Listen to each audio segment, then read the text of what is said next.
Hello बच्चों, class 10th। आज मैं आपको काव्यखंड में पाठ 2 राम लक्ष्मण परशुराम संवाद के पहले पद्यांश का अर्थ समझाने जा रही हूँ। नाथ शंभु धनु भंज निहारा, होई क्यों एक दास तुम्हारा। आयसु काह कहे किन मोही, सुनि रिसाई बोले मुनि कोही। सेवक सोजो करे सेवकाई, अरि करनी करी करे लड़ाई। सुनहु राम जहि शिव धनु तोरा, सहस बाहु सम सो रिपु मोरा। सो बिलगाओ बिहाई समाजा, नाता मारे जहि सब राजा। सुनि मुनि बचन लखन मुस्काने, बोले परसु धरई अपमाने। बहु धनोई तोरी लड़िकाई, कभौ न असिरिस कीन्ही गुसाई। यह धनु पर ममता कहि हेतु, सुनि रिसाई कह भृगुकुल केतु। हे नृप बालक काल बस, बोलत तोहि न संहार। धनुई सम त्रिपुरारी, धनु विदित सकल संसार। कठिन शब्दों के अर्थ इस प्रकार हैं। नाथ का अर्थ होता है स्वामी, शंभु धनु का अर्थ होता है शिव धनुष, भंज निहारा अर्थात तोड़ने वाला, भंग करने वाला।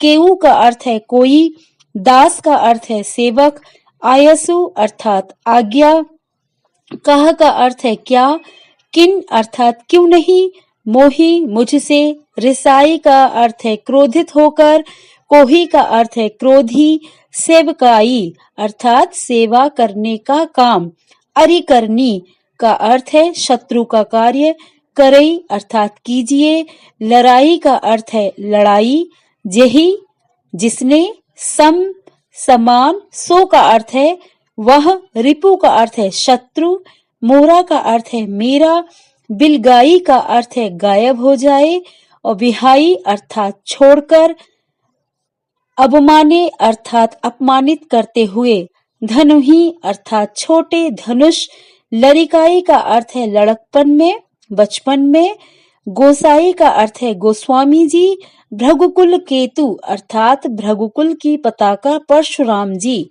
नृप बालक अर्थात राजा के पुत्र, काल का अर्थ है मृत्यु, तोही का अर्थ है तुम्हें, संभार का अर्थ है ठीक तरह से, त्रिपुरारी अर्थात शिव, विदित का अर्थ है परिचित, और सकल का अर्थ है समस्त।